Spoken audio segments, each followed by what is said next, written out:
kamu ada masalah? Iya nih, aku lagi bingung banget.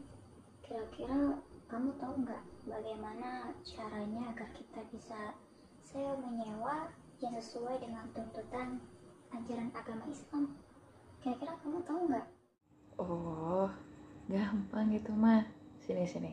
Jadi, sewa menyewa atau yang disebut juga dengan ijaroh dalam bahasa Arabnya itu dapat dijelaskan secara sederhana sebagai transaksi yang dimana seseorang menyediakan manfaat atau jasa dengan imbalan tertentu. Jika yang disewakan adalah manfaat atau jasa dari suatu benda, itu disebut sebagai ijaroh al-manafi atau sewa menyewa, seperti sewa rumah, sewa kontrakan, ataupun sewa apartemen. Nah, sedangkan jika yang disewakan adalah manfaat atau jasa dari tenaga seseorang, itu disebut sebagai ijaroh ala al-mal atau upah mengupah, seperti upah untuk jasa menjahit ataupun jasa membangun bangunan. Secara etimologi, ijaroh berasal dari kata bahasa Arab, yaitu ajaro ya'juru ujuron, yang artinya merupakan upah atas pekerjaan. Nah, secara terminologisnya, ijarah merujuk kepada transaksi atas suatu manfaat yang mubah, bisa berupa barang tertentu yang dijelaskan sifatnya dalam jangka waktu tertentu, atau transaksi atas suatu pekerjaan yang dibayar dalam bentuk upah sebagai imbalan atas jasa yang telah dilakukannya. Menurut ulama Hanafiyah, ijarah adalah akad atau suatu kemanfaatan dengan pengganti. Sedangkan menurut ulama Syafi'iyah, bahwa ijarah adalah akad atas suatu kemanfaatan yang mengandung maksud tertentu dan mubah, serta menerima pengganti atau kebolehan dengan pengganti tertentu. Adapun menurut dari ulama Malikiyah dan Hanabilah menyatakan bahwa ijarah adalah menjadikan milik suatu kemanfaatan yang mubah dalam waktu tertentu dengan pengganti.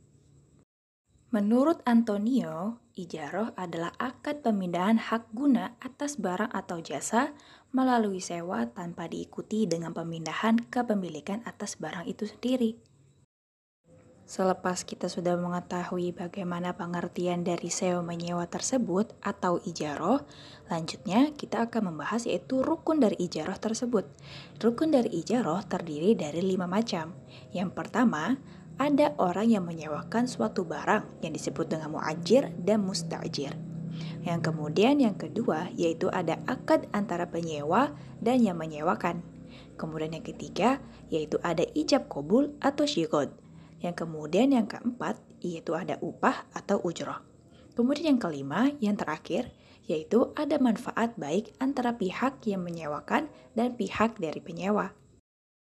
Kemudian selanjutnya yaitu ada syarat ijarah.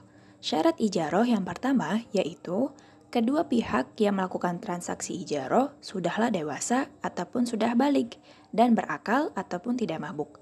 Kemudian yang kedua, kedua pihak yang melakukan transaksi memiliki kerelaan dan tidak didasarkan suatu paksaan dari pihak yang manapun. Kemudian yang ketiga, barang yang menjadi objek transaksi tersebut haruslah jelas adanya. Kemudian yang keempat, barang yang menjadi objek transaksi haruslah halal dan sesuai dengan syariat agama Islam. Kemudian yang kelima, barang yang menjadi objek transaksi menjadi hak mu'jar atas seizin pemiliknya. Kemudian yang keenam, yaitu manfaat yang didapatkan harus diinformasikan secara terang dan jelas.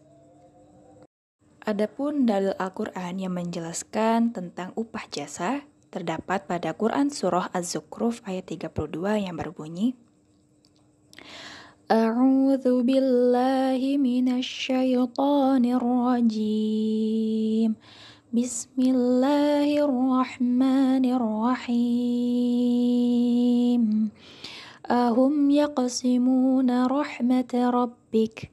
Nahnu qasamna bainahum ma'ishatahum fil hayatid dunya. ورفعنا بعضهم فوق بعض درجات ليتخذ بعضهم بعضا سخريا ورحمة ربك خير مما يجمعون. Yang artinya, apakah mereka yang membagi rahmat Tuhanmu? Kamilah yang menentukan penghidupan mereka dalam kehidupan dunia, dan kami telah meninggikan sebagian mereka atas sebagian yang lain beberapa derajat, agar sebagian mereka dapat memanfaatkan sebagian yang lain. Rahmat Tuhanmu lebih baik dari apa yang mereka kumpulkan. Lafaz sughriyan yang terdapat dalam ayat di atas bermakna saling menggunakan. Menurut Ibnu Katsir, lafaz ini diartikan dengan supaya kalian bisa saling mempergunakan satu sama lain dalam hal pekerjaan atau yang lain.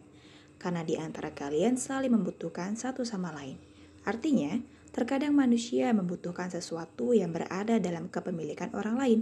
Dengan demikian, orang tersebut bisa mempergunakan sesuatu dengan cara melakukan transaksi. Salah satunya dengan akad ijarah ataupun sewa-menyewa.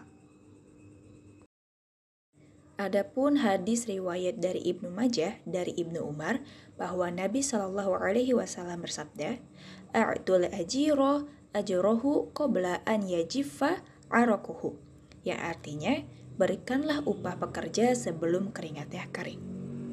Selepas kita mengetahui pengertian, syarat, dan juga rukun, serta dalil dari hijarah ataupun sewa menyewa ini, selanjutnya yaitu kita lanjut ke macam-macam ijarah. Macam-macam ijarah terbagi menjadi dua. Yang pertama yaitu jarot ala al-manafi' dan yang kedua jarot ala al-mal.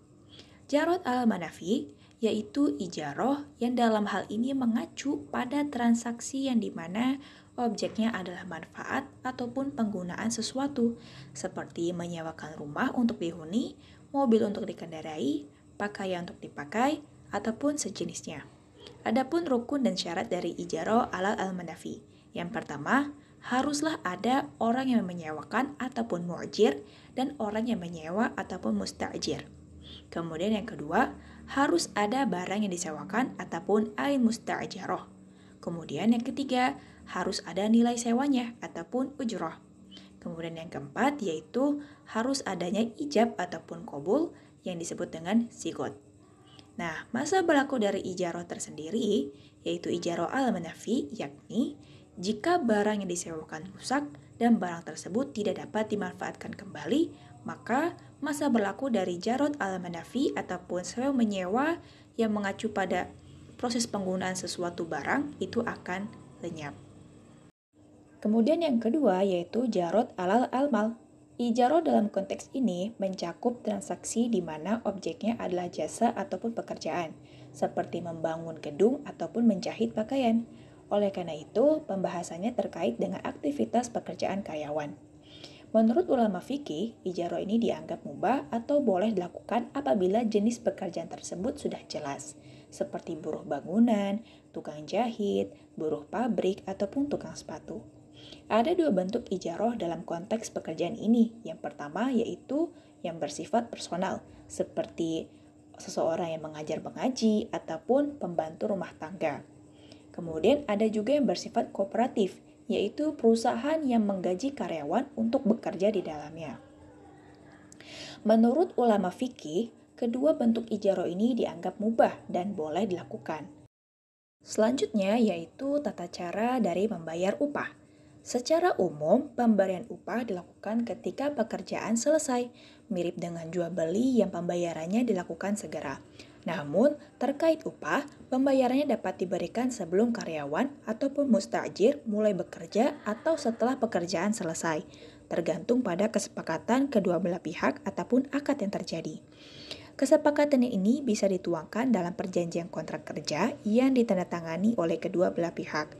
Meskipun demikian, memberikan upah di muka adalah lebih baik untuk membangun asas kepercayaan antara majikan dan juga karyawan, terutama jika karyawan sangat membutuhkan uang untuk kebutuhan sehari-hari dirinya serta keluarganya. Yang paling penting adalah kedua belah pihak mematuhi perjanjian yang telah disetujui dan ditandatangani bersama. Karyawan hendaknya mematuhi ketentuan dalam perjanjian, baik secara lisan maupun tertulis. Begitupun juga majikan, wajib memberikan upah sesuai dengan yang telah disepakati dalam akad ijarah. Selanjutnya yang terakhir yaitu hikmah ijarah. Hikmah ijarah itu ada 4. Yang pertama, membina ketentraman dan kebahagiaan dengan terbangunnya kerjasama antara mu'jir dan musta'jir. Kemudian yang kedua, memenuhi kebutuhan keluarga. Kemudian yang ketiga, memenuhi hajat hidup masyarakat. Lalu yang terakhir, yang keempat, yaitu menolak kemungkaran. Oh, gitu penjelasannya.